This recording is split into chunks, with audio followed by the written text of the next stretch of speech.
Allô, tu m'entends? Ok, donc l'aveuglement spirituel ou sommeil spirituel. Donc, on va d'abord lire une portion d'écriture. Donc, nous sommes dans Jérémie chapitre 8, à partir du verset 11.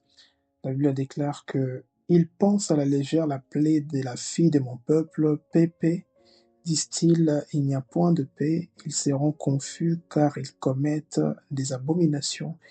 Ils ne rougiront pas, ils ne connaissent pas la honte. C'est pourquoi ils tombent avec ceux qui tombent, ils seront renversés quand je les châtierai, dit l'Éternel. Amen. Donc je suis dans Jérémie chapitre 8, verset 11. Donc ça parle simplement de l'aveuglement ici, l'aveuglement du peuple. D'accord. Donc je vais un peu aborder sur Jérémie 8, verset 11. Donc, ils pensent à la légère la plaie de la fille de mon peuple. Paix, dit-il, il n'y a point de paix. Ils seront confus car ils commettent des abominations. Ils ne rougissent pas, ils ne connaissent pas la honte. C'est pourquoi ils tombent avec ceux qui tombent. Ils seront renversés quand je les châtierai, dit l'Éternel. C'est ce que nous allons remarquer ici. Nous allons simplement remarquer le mot confusion, d'accord? L'un des signes de l'aveuglement spirituel aussi, c'est la confusion. Mais, donc, on va être confus, d'accord? Confusion, donc, confusion, c'est l'un des signes de l'aveuglement spirituel. Confusion. Je vais répéter ça encore, la confusion. Donc, Jérémie 8, verset 11. Donc, on va remarquer la confusion dans l'aveuglement spirituel. Maintenant, quand on parle de l'aveuglement spirituel, et le sommeil spirituel, c'est genre ces deux mots qui sont distincts. Donc, on parle de l'aveuglement et le sommeil spirituel. Et je vais dire que ces deux contextes-là, c'est pareil.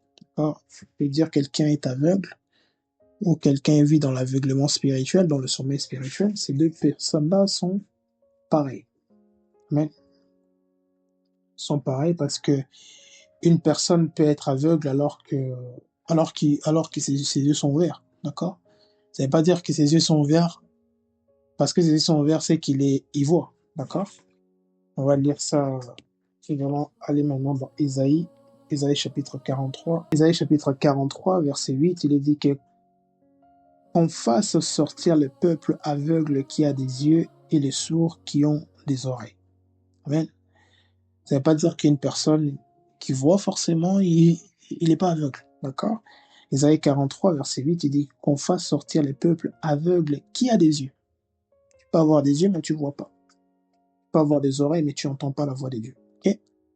Beaucoup de personnes sont dans le monde, ils ont des yeux, ils ont les oreilles, ils n'entendent pas Dieu. Ils ne voient pas Dieu, d'accord? Ils ne voient pas la grâce et toute la grandeur de Dieu. Okay? Pourquoi? Parce qu'ils sont dans l'aveuglement spirituel. D'accord? Maintenant, la différence entre... Il y a des personnes qui sont mortes spirituellement, d'accord? Quand on parle de l'aveuglement spirituel ou le sommeil spirituel, je parlerai plus de croyants, d'accord? Tu peux être croyant, tu crois en Dieu, tu as reçu Jésus, mais tu peux tomber dans le sommeil spirituel. Mais tu peux tomber dans le sommeil spirituel. Dans le sommeil spirituel, c'est le frère de la mort. D'accord? Le sommeil, c'est le frère de la mort. J'enlève juste le mot spirituel, je vais dire que le sommeil, c'est le frère de la mort. Donc, je vais te donner un verset. C'est dans Luc chapitre 8, verset 52, la Bible déclare que tous pleuraient, s'est lamenté sur elle. Alors Jésus dit, ne pleurez pas, elle n'est pas morte, mais elle dort. Amen. C'est la guérison d'une fille. Jésus-Christ va rentrer, il va vouloir guérir la fille, donc le ressusciter, et va comparer le sommeil, il va comparer la mort au sommeil. Amen. Il dit que, dans Luc chapitre 8, verset 52, il dit que tous pleuraient et s'est lamenté sur elle. Alors Jésus dit, ne pleurez pas, elle n'est pas morte, mais elle dort. D'accord? Donc le sommeil est le frère de la mort. Mais en d'autres mots, la vie qui symbolise également l'éveil spirituel est préférable à la mort spirituelle. Amen. Maintenant, pour rester dans cet état de veille spirituelle, pourquoi je parle de la vie est préférable à la mort. Donc, la vie ici, c'est comparable à l'éveil spirituel et la mort spirituelle, c'est comparable à la mort. Donc, un chrétien qui a reçu Jésus, qui est né de nouveau, doit demeurer dans l'éveil spirituel. D'accord? Il ne peut pas mourir spirituellement parce qu'il a déjà reçu la vie. Amen. Mais cette vie-là qu'il a reçue peut être corrompue. D'accord? Quand cette vie est corrompue, ça fait que la personne peut s'endormir spirituellement. Je ne sais pas si tu comprends la nuance, en fait. Donc, la personne peut s'endormir spirituellement. Donc, la vie, donc je cite encore la vie, c'est comparable à l'éveil spirituel. Et la mort est comparable à la mort, d'accord? La mort spirituelle d'abord, parce que les personnes qui sont hors Jésus, qui n'ont pas Jésus dans leur vie, c'est des personnes qui sont mortes. Amen. Tu verras que Jésus-Christ, quand une personne va l'arrêter pour accomplir un miracle, enfin pour partager l'héritage de sa famille, il va dire simplement, laisse les morts enterrer leurs morts. Et toi, suis-moi. En gros, reste dans l'éveil spirituel, continue à me suivre. Donc, une personne qui est éveillée spirituellement continuera à suivre Jésus. D'accord? Il a cette soif d'aller. D'accord? D'aller en intimité, d'aller chercher. Donc, l'éveil spirituel, c'est la vie, et la mort, c'est la mort spirituelle. Et j'ai bien dit que les croyants, les gens qui ont reçu Jésus dans leur vie, ne sont pas morts spirituellement, mais ils peuvent s'endormir spirituellement. Amen. Prenons par exemple, pour approuver ce que je suis en train de dire, je suis dans Matthieu chapitre 26, donne le verset. Bon, juste pour mettre un soi dans ce que je viens de dire. Je vais lire Matthieu chapitre 26 à partir du verset 39. Il est dit que puis, ayant fait quelques pas en avant, il se jeta sur sa face et pria ainsi, mon Père, s'il est possible que cette coupe s'éloigne de moi, toutefois non pas ce que je veux, mais ce que tu veux. Verset 40, il vint vers les disciples qu'il trouva endormis. Et il dit à Pierre, vous n'avez donc pu veiller 1 heure avec moi. Amen. Ça, c'est l'éveil spirituel. D'accord? Un chrétien qui est éveillé spirituellement peut s'endormir spirituellement. Et Jésus vient et dit quoi? Vous n'avez pas veillé. Donc, le mot veiller, ça parle de l'éveil. Vous n'avez pas veillé 1 heure avec moi. En gros, vous n'avez pas demeuré dans la prière. Vous n'avez pas gardé le feu constamment avec moi. Amen. Je suis dans Matthieu chapitre 26. Partagez le verset, Matthieu 26. Donc, on voit ici l'exemple de l'éveil spirituel. Le Seigneur dit simplement, vous n'avez pas veillé 1 heure avec moi. On parle de ça pourquoi? Parce que une personne qui est dans l'éveil spirituel, c'est-à-dire qui reçoit des révélations, pourquoi on parle de ces choses? D'abord, c'est pour la délivrance. Quand quelqu'un qui reçoit des révélations peut aller délivrer. D'accord? Quelqu'un qui voit peut délivrer. Par contre, une personne qui ne voit pas, qui est aveugle, il y a des choses que Dieu va te montrer, tu ne vas pas voir. D'accord? Tu pourras pas être efficace dans la délivrance. Tu peux délivrer par la foi, oui, mais tu ne vas pas être efficace dans la délivrance. Amen. Parce qu'il faut que tu comprennes le langage de Dieu. Il faut que tu vois parce que Dieu est esprit. Il faut que ceux qui le servent en esprit, en vérité. Okay? Dans la connaissance des œuvres de ténèbres auxquelles le Seigneur va nous révéler. Donc, c'est ça qui ramène la délivrance. D'accord? Quand je parle de la délivrance, c'est d'abord la connaissance auquel des choses que nous partageons ici. On est déjà dans notre étape de délivrance, c'est-à-dire la connaissance. D'accord? Dans la délivrance des œuvres de ténèbres, la connaissance des œuvres des ténèbres, c'est ça qui va ramener aussi la délivrance. Quand nous sommes dans certaines œuvres de ténèbres. Il faut savoir que quand on parle de ténèbres, qu'est-ce qu'on voit? On voit, c'est une lumière qui est ténèbreuse. D'accord? Une lumière qui est ténébreuse. Luc chapitre 11, verset 34-36, la parole déclare que ton œil est la lampe de ton corps. Lorsque ton œil est en bon état, tout ton corps est éclairé. Mais lorsque ton œil est en mauvais état, ton corps est dans les ténèbres. Verset 35, prends donc garde que la lumière qui est en toi ne soit pas ténèbres.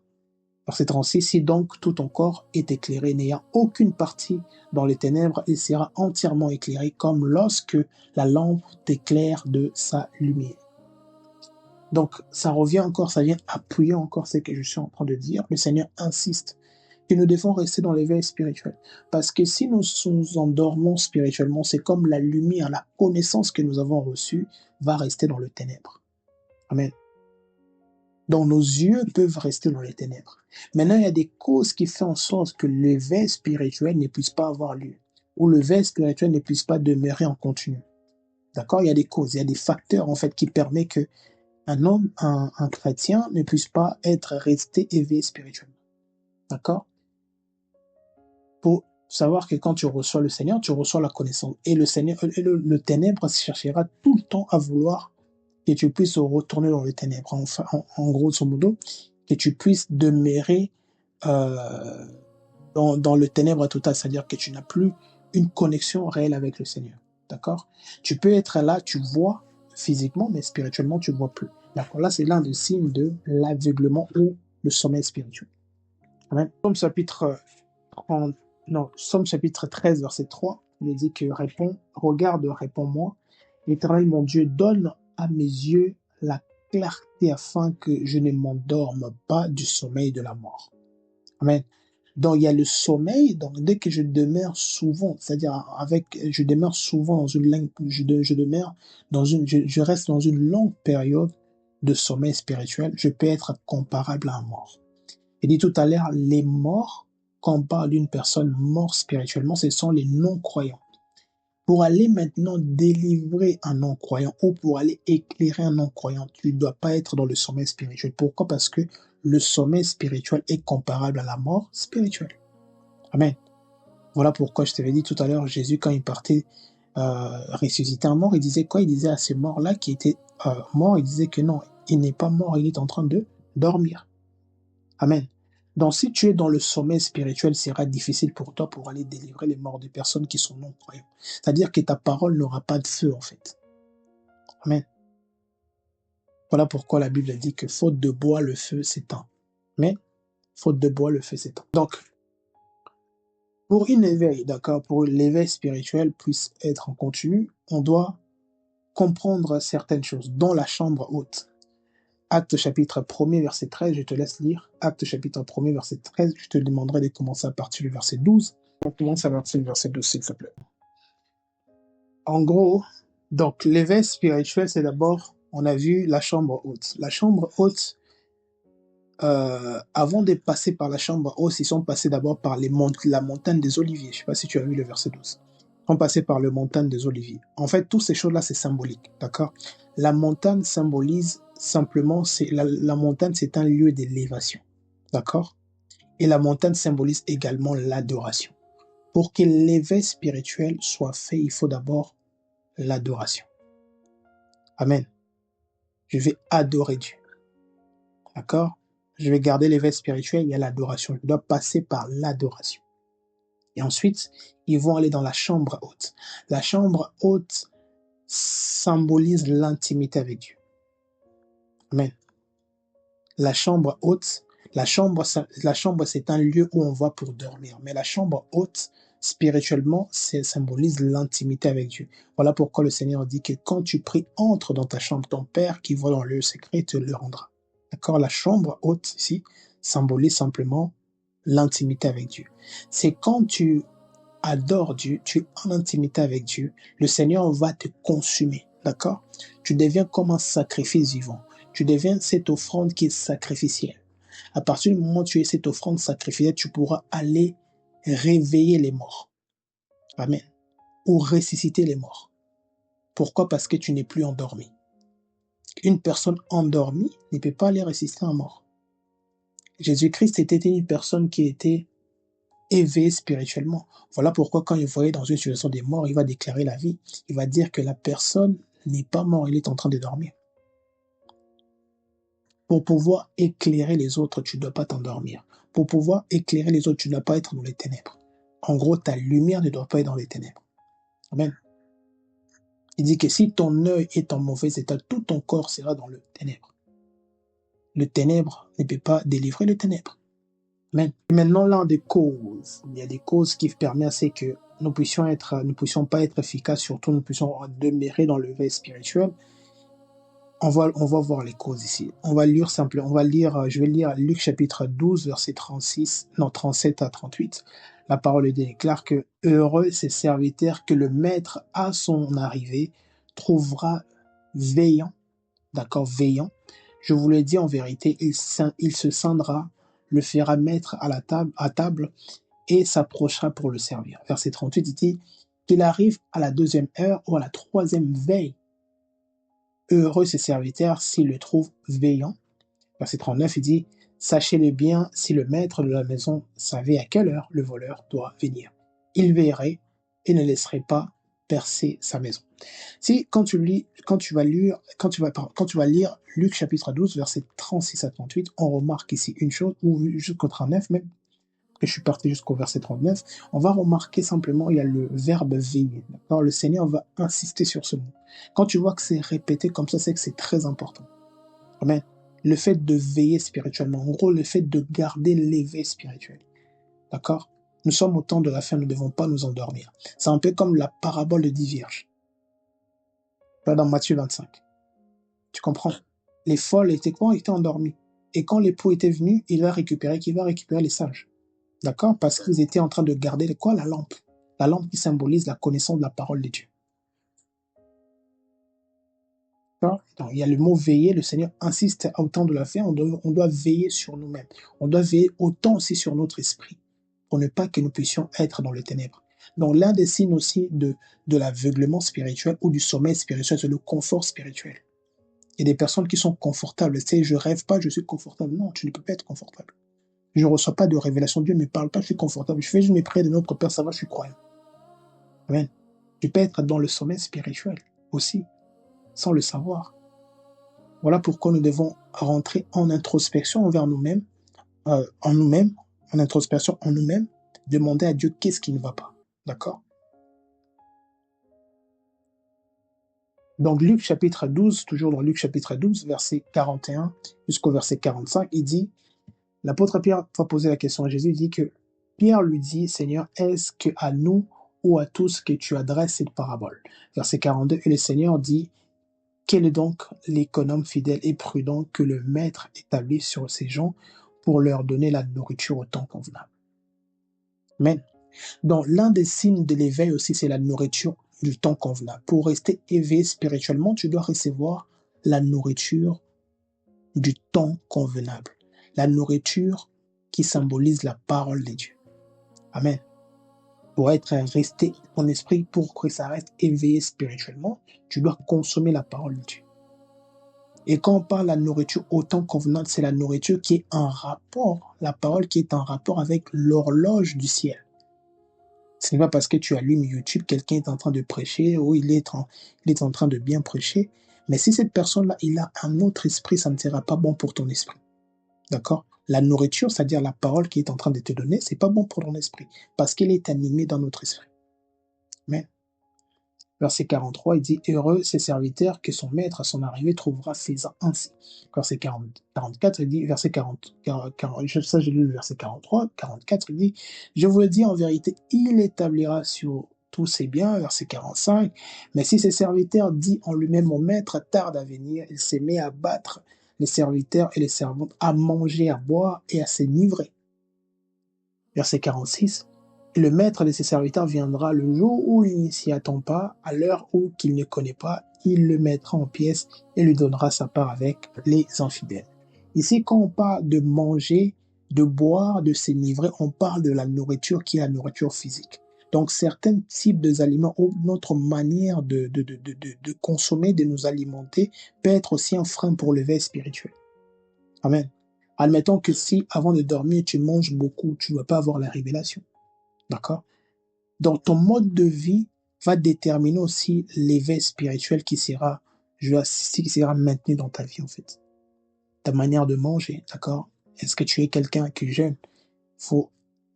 En d'autres mots, ce que je veux dire par là, un chrétien qui est né de nouveau ne doit pas rester pendant une longue période sans jeûner. Donc, il faut programmer au moins une journée par semaine de jeûne pour garder le feu. Pourquoi? Parce que, faute de bois, le feu s'éteint. Et je parle aussi de la communion fraternelle. Quand ça parle de faute de bois, le feu s'éteint, Je parlerai ici de la communion fraternelle. Le fait que nous sommes en train de nous réunir, de prier ensemble, c'est ça aussi qui garde le feu. Amen. Donc, maintenant, le cause de l'aveuglement spirituel ou du sommeil spirituel. D'accord? Je t'ai dit tout à l'heure des personnes qui sont confortables. Ils savent pas que spirituellement, ils sont déjà endormis. Je t'ai parlé tout à l'heure, les causes, ça peut être la nourriture. D'accord? La nourriture, ça peut être la nourriture physique et la nourriture spirituelle. Je dis tout à l'heure, une personne peut te prêcher sur YouTube. Toi, tu penses que, parce qu'il dit la vérité, c'est qu'il est animé d'un bon esprit, alors qu'il est en train de il est en train de te donner spirituellement les mauvais aliments, ils seront là pour te détruire. Okay? Donc, on parle aussi de la nourriture dans les rêves. D'accord? La nourriture dans les rêves, la nourriture aussi donnée par une mauvaise personne. Je parlerai de la nourriture, je parlerai aussi également de la nourriture physique, notre manière de nous alimenter, notre manière de nous discipliner face à la nourriture. D'accord? C'est l'un des ennemis aussi de l'éveil spirituel, c'est notre manière de manger. Amen. Voilà pourquoi le Seigneur dit que votre cœur ne s'appesantisse pour le manger et le boire. D'accord? Je vais trouver ce verset. Que votre cœur ne s'appesantisse, le manger et le boire. Je vais donner et Luc chapitre, Luc chapitre 21-34, il dit que prenez garde à vous-même de craindre que votre cœur ne s'appesantisse par l'excès, d'accord? Les excès du manger et du boire, et par les soucis de la vie, et que ces jours ne viennent sur vous à l'improviste. C'est-à-dire notre manière de manger, notre manière de nous alimenter, d'accord? Ça peut faire en sorte que nous ne soyons pas éveillés, et puis ça peut, voire même pire, même on peut rater l'enlèvement à cause de ça, parce que nous ne sommes pas réveillés, nous sommes en train de dormir. Amen. Donc, quand j'ai parlé, une fois que je partageais avec des gens sur les aliments, sur la nourriture, je disais aussi qu'il y a certains types d'aliments aussi, quand tu manges ça, maintenant, ça peut te donner le sommeil. Tu peux être en mode léthargie. D'accord? Certains types d'aliments, et puis boum, tu manges ça, boum, ça te donne envie de dormir, tu pars dormir. Amen. Donc, l'éveil spirituel, c'est très important. D'accord? Les causes de l'aveuglement spirituel ou les causes qui combattent l'éveil spirituel, c'est aussi notre manière de nous alimenter. Et deuxième cause qui combat l'éveil spirituel, c'est une vie de péché. Une vie de péché non confessée, d'après Isaïe 43, verset 24, la parole de Dieu déclare que nous sommes en train de tourmenter l'Esprit de Dieu. Le péché, en gros, tourmente l'Esprit de Dieu. D'accord? Une vie de péché, quand tu n'as pas confessé le péché, ça peut pas forcément être, je vais dire, l'impudicité, d'accord? Parce que quand on pense au péché, on pense directement à ça. Ça peut être aussi la désobéissance à la parole de Dieu. Le Seigneur te dit quelque chose, toi tu fais le contraire, tu es en train de pécher. D'accord? Donc le péché peut mettre un frein aussi à notre manière de recevoir, à notre manière de demeurer dans l'éveil spirituel. Donc Ésaïe 43, verset 24. Nous sommes en train de tourmenter le Saint-Esprit par le péché. Cause aussi de l'éveil, les causes qui combattent l'éveil spirituel dans la vie d'un chrétien, c'est aussi les plaisirs. D'accord? On a vu dans Nombre chapitre 25 au verset 1er, on a vu que les enfants d'Israël, à cause du plaisir, ils se sont partis se livrer à l'impudicité avec les Moabites, alors que le Seigneur les avait interdits. Et un autre, pour finir, une dernière cause aussi qui combat l'éveil spirituel, c'est un esprit, d'accord? C'est l'esprit de Léviathan. L'esprit de Léviathan, quand il combat, qui travaille dans la vie d'une personne, quand il est en train de combattre un croyant, il va causer aussi des pertes, d'accord? Notamment fréquemment des pertes de rêve et l'endormissement pendant la prière. Mais l'endormissement pendant la prière. Et dernière cause qui combat l'éveil spirituel dans la vie d'un chrétien, c'est la confusion. À partir du moment, on a vu Jérémie 8, verset 11 tout à l'heure, la confusion du peuple. À partir du moment où je me sens confus dans ma manière de décider, il y a le sommeil spirituel qui m'attrape. Parce que le Seigneur a dit dans le psaume 13 au verset 4, il dit « Donne de la clarté à mes yeux ». En d'autres termes, si tu reçois quelque chose de clair, si tu as des pensées claires, tu ne pourras pas être confus. Amen. Si tu es confus, c'est que l'ennemi est en train de te tromper. Amen. Tu es dans la confusion, tu es dans l'aveuglement. Pour finir, Ésaïe 42, verset 19, la parole de Dieu déclare que qui est aveugle, d'accord? Ésaïe 42, 19, qui est aveugle, sinon mon serviteur, est sourd comme mon messager que j'envoie. qui est aveugle comme l'ami des dieux, aveugle comme les serviteurs de l'Éternel. Donc là, ça ne concerne pas des non-croyants, ça concerne des croyants. D'accord? Il parle de qui est aveugle, mon serviteur. Qui est sourd, c'est mon serviteur. Amen. Donc l'aveuglement spirituel ou le sommeil spirituel concerne les croyants. Tandis que la mort spirituelle concerne les non-croyants. À parler de l'éveil spirituel, pour garder le flambeau de l'éveil spirituel, il y a l'adoration, il y a l'intimité et la méditation de la parole de Dieu. Et plus loin, la mise en pratique. Je ne médite pas simplement pour méditer, mais je la mets en pratique. Et pour que cette parole devienne vivante. D'accord?